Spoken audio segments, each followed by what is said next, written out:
how to create own league in FPL.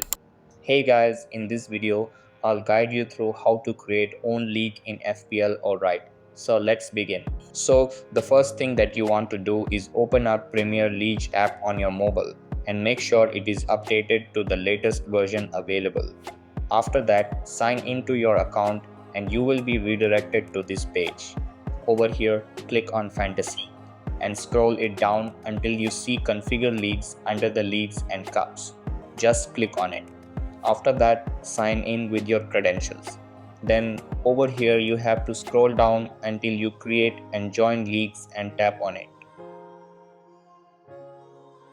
Again, tap on create a league and cup. And you will be given two options whether to create a classic scoring or a head-to-head scoring league. Just click on the one that you want to create. I just want to create a league and a cup classic, so I'm going to be using the first option. Then just give your league a name and tap on create and your league will be created. So that's basically how you can create own league in FPL. I hope you like this video. Subscribe to my channel for more content and I will see you in the next video. Thanks.